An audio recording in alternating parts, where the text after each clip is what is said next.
Beritakanlah firman, siap sedialah baik atau tidak baik waktunya. Shalom, puji Tuhan karena Tuhan saja sehingga kita boleh ada lagi dalam renungan di hari ini. Firman Allah yang menjadi renungan kita bersama di hari ini saya ambil dari Kisah Para Rasul pasal 1 ayat 6 sampai dengan ayatnya yang ke-11. Secara khusus saya akan baca ayat 8 sampai ayatnya yang ke-11. Firman-Nya berkata demikian. Tetapi kamu akan menerima kuasa kalau Roh Kudus turun ke atas kamu, dan kamu akan menjadi saksiku di Yerusalem dan di seluruh Yudea dan Samaria dan sampai ke ujung bumi. Sesudah ia mengatakan demikian, terangkatlah ia disaksikan oleh mereka dan awan menutupnya dari pandangan mereka. Ketika mereka sedang menatap ke langit waktu ia naik itu, tiba-tiba berdirilah dua orang yang berpakaian putih dekat mereka dan berkata kepada mereka, "Hai orang-orang Galilea, mengapakah kamu berdiri melihat ke langit? Yesus ini yang terangkat ke surga meninggalkan kamu, akan datang kembali dengan cara yang sama seperti kamu melihat dia naik ke surga." Demikian sabda firman-Nya hari ini yang mengajar dan menasihati kita makna kenaikan Kristus ke surga bagi kita. Ketika kita baru saja memperingati akan peristiwa penting dari kenaikan Kristus ke surga yang merupakan klimaks ataupun puncak dari karya penyelamatannya bagi kita manusia berdosa, maka kita akan melihat apa sebenarnya makna kenaikan Kristus ke surga secara khusus spesial bagi kita umatnya yang percaya kepadanya. Setidaknya ada dua makna yang saya jumpai dalam ayat ini yang sangat penting dalam kehidupan kita sebagai umat. Yang pertama dalam ayat 8, tetapi kamu akan menerima kuasa kalau Roh Kudus turun ke atas kamu dan kamu akan menjadi saksiku di Yerusalem dan di seluruh Yudea dan Samaria dan sampai ke ujung bumi. Dari sini saya melihat makna kenaikan Kristus ke surga bagi kita. Yang pertama itu mendorong kita untuk menjadi saksi bagi Kristus. Setelah Kristus mati di Bukit Golgota dan dia bangkit pada hari yang ketiga, kebangkitannya menggaransi bahwa karya penyelamatannya tidaklah percuma dan tidak sia-sia, dan dia menampakkan diri dan selanjutnya dia naik ke surga. Dan sebelum dia naik ke surga dia memberikan suatu amanat. Tetapi kamu akan menerima kuasa kalau Roh Kudus turun ke atas kamu, dan kamu akan menjadi saksiku. Menjadi saksi Kristus. Nah, supaya kita menjadi saksi Kristus, maka kita harus menerima kuasa Roh Kudus dulu. Artinya bahwa Roh Kudus itu harus turun ke atas kita dulu, baru kita bisa menjadi saksi. Karena Roh Kudus itulah yang memberi kita kekuatan, memberi kita kuasa, memberi kita kemampuan ketika kita akan menjadi saksi bagi Kristus. Tidak mungkin kita bisa menjadi saksi Kristus yang baik, yang efektif, yang berdampak kalau kita tidak menerima kuasa Roh Kudus. Berarti kita menjadi saksi tidak dengan kuasa. Kalau kita menjadi saksi Kristus tidak dengan kuasa, maka saya percaya itu hal yang percuma dan sia-sia saja. Tapi ketika kita menjadi saksi bagi Kristus dengan kuasa Roh Kudus, maka saya percaya itu akan memiliki dampak pengaruh yang luar biasa. Saksi untuk apa? Saya percaya bicara menjadi saksi Kristus artinya kita menyaksikan akan karya penyelamatan Kristus bagi kita manusia berdosa ketika dia mati dan bangkit untuk menebus dosa kita. Ini harus diberitakan. Kenapa ini harus diberitakan, harus disaksikan?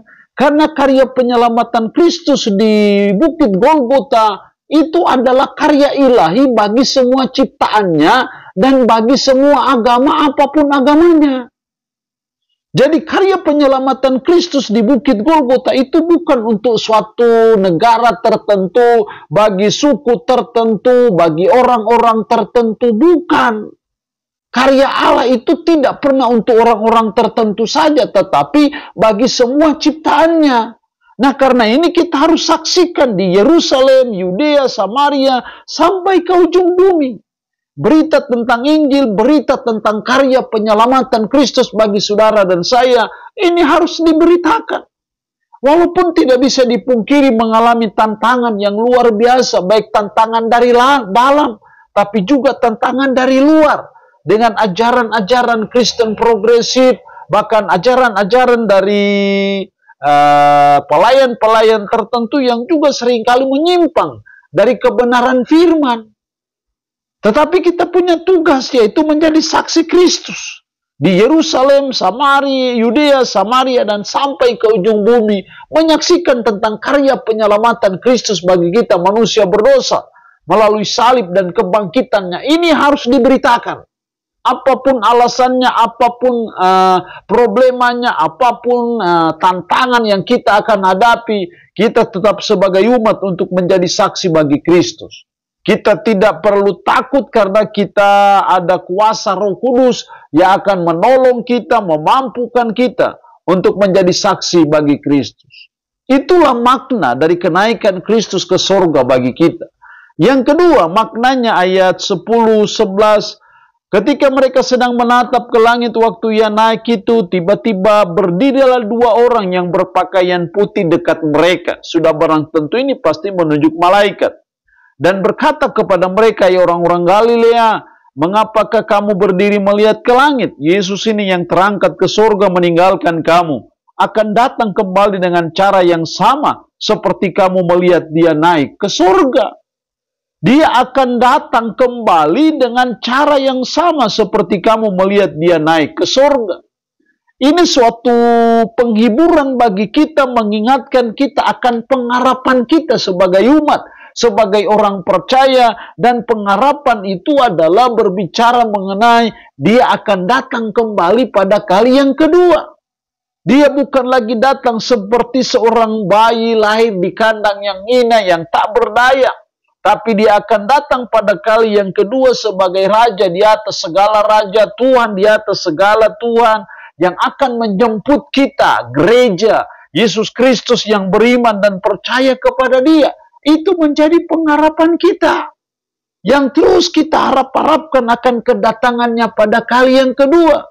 Sehingga tidak apa-apa orang menghina dia, tidak apa-apa orang seringkali mendiskreditkan dia, seringkali menghina kita pengikut-pengikutnya, bahkan mungkin bertindak hal-hal yang seringkali tidak manusiawi lagi. Tetapi sebagai umat kita punya satu pengharapan, bahwa dia akan datang kembali pada kali yang kedua. Sama seperti dia terangkat ke surga meninggalkan kamu, akan datang kembali dengan cara yang sama seperti kamu melihat dia naik ke surga. Inilah pengharapan hidup orang beriman, orang yang percaya kepadanya, bahwa dia akan datang pada kali yang kedua.